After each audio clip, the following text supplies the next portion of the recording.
Bonjour à tous et à toutes, j'espère que vous allez bien et aujourd'hui je vous présente une nouvelle manière de jouer à Keyforge, le Cleonis House Drafting. Vous allez voir, ça se base sur un système de draft que j'ai un petit peu amélioré et surtout mis au goût du jour avec Keyforge. Je vais vous expliquer les différentes variantes, les différentes manières de pouvoir y jouer, les formats qui existent et du coup le fait que vous pouvez jouer à ce jeu déjà maintenant chez vous, si vous possédez quelqu'un qui est disponible pour jouer avec vous. Et dans le futur, j'aimerais que ce format soit potentiellement un format qui devienne officiel. Donc j'ai besoin de vous, de vos commentaires, du partage un maximum de cette vidéo parce que ce serait chouette pour moi et pour la communauté de faire découvrir d'autres manières de jouer à Keyforge.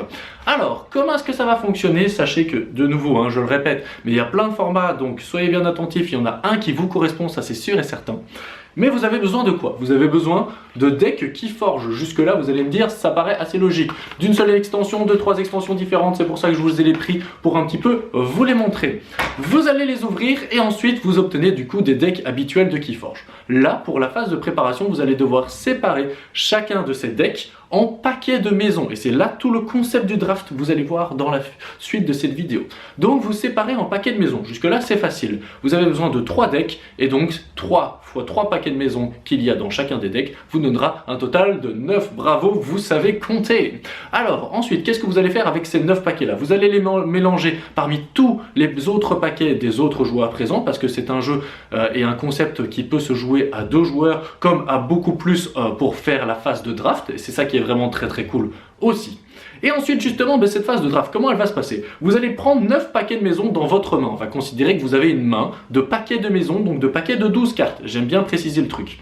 Ensuite, vous allez sélectionner un paquet de maisons que vous gardez pour vous et prendre un paquet de maisons que vous allez bannir, que vous ne voulez plus revoir, peut-être parce qu'il est trop fort et que vous ne voulez pas donner un avantage à vos adversaires. C'est un concept de draft. Comme ça, vous découvrez aussi ceux qui ne connaîtraient peut-être pas le concept de draft. Une fois que vous avez fait ceci, il vous restera donc 7 paquets de maisons. Bravo à ceux qui suivent, je sais que vous savez compter. Et ces 7 paquets de maisons-là, qui sont dans votre main, vous allez les passer au joueur à votre gauche. Le joueur à votre droite va lui vous passer les 7 paquets de maisons qu'il n'a pas sélectionnés et vous allez continuer ainsi de suite. Mais au tour 1, vous prenez un paquet, vous bannissez un paquet. Au tour 2 jusqu'au tour 6, vous allez simplement sélectionner un paquet, passer la main. Sélectionner un paquet, passer la main. Sélectionner un paquet, passer la main. Et enfin, au tour 7, qui est le dernier tour, vous avez 2 paquets, parce que vous avez encore bien suivi cette vidéo et vous avez bien compté. Il vous reste 2 paquets, et donc avec ces 2 paquets, vous allez en sélectionner un et en bannir un. Voilà, vous avez terminé la phase de draft, qui est une phase vraiment très sympa, surtout quand vous allez écouter maintenant les différentes variantes qu'il existe pour ce jeu. Alors, vous avez 3 types de variantes pour ce jeu. Une fois que vous avez fait cette phase de préparation, vous aviez évidemment préalablement décidé quelle variante vous jouiez, car elle va influencer sur vos choix. Mais donc, vous avez 9 paquets devant vous. Maintenant, 9 paquets de maisons qui ont tourné parmi tous les joueurs.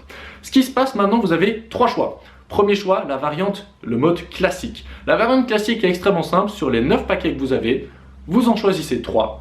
Touk, touk, touk, vous les assemblez et ça vous donne un nouveau deck Keyforge. Il doit évidemment respecter les règles des maisons, 3 maisons différentes, 12, 12, 12. Mais ça, normalement, c'est facile vu que l'algorithme a lui-même préparé les paquets de 12 cartes. Vous n'avez pas deck buildé. Dans ce format-là, vous n'avez pas deck buildé à 100%, vous avez deck buildé des paquets de maisons. Mais c'est vraiment déjà un format très fun. C'est pour jouer rapidement. Et si vous n'avez pas envie de vous prendre la tête, jouez ce format-là, vous allez voir, il est déjà très cool. Deuxième format, variante plutôt que je devrais dire, désolé. Deuxième variante, c'est la variante libre. C'est la variante un peu plus compliquée. Pourquoi? Parce que vous vous retrouvez avec 9 paquets de maisons. Vous allez sélectionner 3 paquets qui vont former un nouveau deck. Jusque-là, vous allez me dire, mais ça ne change rien. Mais ce n'est pas tout. À partir de là, il vous reste encore un certain nombre de paquets, 6 normalement, 6 plus 3 fait 9 paquets que vous aviez devant vous. Ces 6 autres paquets, vous allez pouvoir les utiliser pour modifier, pour deck builder les cartes dans votre deck. Vous allez voir, c'est vraiment super cool à faire. Attention, attention, il faudra toujours respecter les règles des 3 maisons différentes et 12 cartes dans chacune de ces maisons. Les Legacy, les Mavericks et toutes les cartes bizarres qui pourraient être inventées dans le futur sont tout à fait acceptées sans aucun problème, tant qu'on respecte les règles 12, 12, 12 par maison. Voilà, ça c'est vraiment une variante beaucoup plus poussé et qui amène le concept de draft un peu plus loin, parce que vous allez sélectionner des cartes positives, des paquets de maisons positifs, vous allez bannir parfois des paquets de maisons que vous voulez pas que les autres adversaires puissent avoir, et parfois vous allez sélectionner un paquet de maisons simplement parce qu'il y a une carte très très forte dans ce paquet de maisons là et que vous allez l'utiliser pour le mettre dans votre futur autre paquet et deck builder votre deck. Vous allez voir, c'est un format qui est vraiment très très positif, très sympa à jouer et qui amène des gros decks. Il faut dire les choses comme elles sont, ça amène essentiellement des gros decks, on le sait, mais c'est pas grave, c'est un format de jeu. Et enfin, il y a un troisième format de jeu qui est le format le plus compétitif pour moi, le plus poussé, c'est le format Chains. Alors, attention, écoutez bien, c'est extrêmement simple. Vous avez 9 paquets de maisons devant vous, comme d'habitude. Vous en sélectionnez 3 qui formeront votre nouveau deck de base. Jusque-là, vous allez me dire, mais de nouveau, ça ne change rien. Et par rapport au format libre, vous allez avoir le droit de deck builder aussi.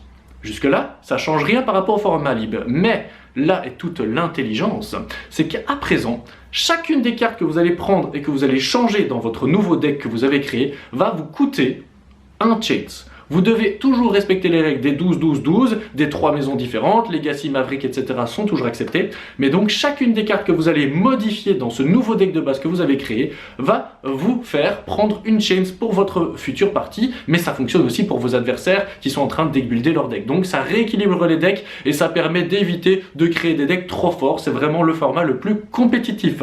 Voilà les 3 formats, le classique, le libre et évidemment le Chains. Je vous ai expliqué la phase de préparation, mais maintenant vous avez envie d'y jouer, je suis sûr et certain. Et pour ça, vous avez dans la description un lien qui vous amène directement vers une magnifique fiche que j'ai rédigée, une fiche de règles, vous réexpliquant un petit peu tout ça pour vous aider à pouvoir jouer à cela déjà chez vous ou peut-être dans le futur. Merci de partager, de commenter cette vidéo à gauche, à droite, ce serait vraiment super sympa parce que j'ai travaillé sur ce format et ça me ferait plaisir de le voir peut-être un jour mis au goût du jour et en tout cas mis officiellement, pourquoi pas. En tout cas, tout est disponible pour que ce soit officiel et je ne change pas grand chose dans les règles de Keyforge de manière générale. La partie se déroule exactement comme toutes les règles de Keyforge après, simplement vous avez des decks qui sont peut-être plus puissants. En tout cas, j'espère que ça vous plaît ce genre de format et si ça vous plaît, eh ben, sachez que tantôt à 17 h, soyez là, je présente ce format en live, je vous montre un petit peu ce que ça donne, un petit peu ce format là et donc je vous explique un peu mieux comment ça fonctionne avec quelqu'un, on joue et vous allez découvrir